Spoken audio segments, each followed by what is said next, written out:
ये फंक्शन इस कोड को एग्जीक्यूट करके अलर्ट बॉक्स को डिस्प्ले करता है, जो कि जावास्क्रिप्ट का एक बिल्ट इन फंक्शन है। नाउ यहाँ पर इसके अलावा कुछ और सिनेरियोज भी है जिनको हम इस जगह पर इम्प्लीमेंट कर सकते हैं, और इन सिनेरियोज को हम कोर्स के अंदर डिटेल में कवर भी करेंगे। फॉर एग्जाम्पल, तुम सर्वर पर HTTP रिक्वेस्ट भेज के किसी डेटा को स्टोर करना चाहो, या फिर कई बार तुम्हारे पास फंक्शंस होते हैं जिनके अंदर के किसी कोड को तुम आउटसोर्स करने के लिए काम में लेते हो, या फिर तुम किसी कोड को मल्टीपल जगह पर रन करना चाहो बिना कोड को कॉपी पेस्ट किए, क्योंकि एज ए प्रोग्रामर तुम्हें सेम चीज को वापस रिपीट नहीं करना है और इसके लिए तुम्हें आलसी बनना पड़ेगा। तुम कोड को बार बार लिखने की बजाय एक ही बार लिखो और नेक्स्ट टाइम जरूरत पड़ने पर उस कोड के फंक्शन का रेफरेंस लेकर उस कोड को एग्जीक्यूट करो। तो इसलिए तुम्हारे पास ऐसे फंक्शंस भी हो सकते हैं जो कि केवल किसी फंक्शनलिटीज को आउटसोर्स कर रहे हो। इस केस के अंदर ये फंक्शन 2 नंबर को ऐड करता है, इसलिए तुम रिजल्ट को अलर्ट के अंदर शो करने के बजाय इस फंक्शन के अंदर ही रिटर्न कर सकते हो, और इस चीज को तुम रिटर्न कीवर्ड की हेल्प से इंप्लीमेंट कर सकते हो, जो कि जावास्क्रिप्ट के अंदर ऑलरेडी बिल्ट इन है। तो अभी तक हमने जिन कीवर्ड्स को देखा है वो है कॉन्स्ट,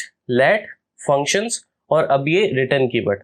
नाउ ये फंक्शन रिजल्ट की वैल्यू को रिटर्न करता है जो कि इस रिजल्ट कांस्टेंट के अंदर स्टोर्ड है, यानी कि अगर अब मैं इसे सेव करके पेज को रीलोड करता हूं तो यहाँ पर कुछ भी नहीं होगा, क्योंकि फंक्शन खुद से ऐसा कुछ नहीं करता जिसे तुम विजुअली देख सको। इसके बदले फंक्शन वैल्यू को रिटर्न करता है। तो इसका मतलब ये हुआ कि अब ये फंक्शन हमें वैल्यू को रिटर्न करके देता है, सेम वैसे ही जैसे प्लस या मल्टीप्लिकेशन ऑपरेटर्स हमें वैल्यूज को रिटर्न करके देते हैं। अब हम इस फंक्शन को डायरेक्टली करंट रिजल्ट के अंदर यूज कर सकते हैं। तो अब करंट रिजल्ट के अंदर इस कैलकुलेशन का रिजल्ट स्टोर्ड है, और अगर हम इसको सेव करके पेज को रीलोड करते हैं तो हमें यहाँ पर 3 दिखेगा, जो कि हमारे इस फंक्शन का रिजल्ट है, और ये इस करंट रिजल्ट के अंदर स्टोर्ड है। और फिर इस करंट रिजल्ट को हम आउटपुट रिजल्ट फंक्शन के अंदर पास कर रहे हैं, जिसको हमने vendor.js फाइल के अंदर डिफाइन किया हुआ है, और ये फंक्शन एंड में इस कैलकुलेशन के रिजल्ट को HTML डॉक्यूमेंट के अंदर आउटपुट कर रहा है। फिलहाल ये डिस्क्रिप्शन यहाँ पर इनकरेक्ट है।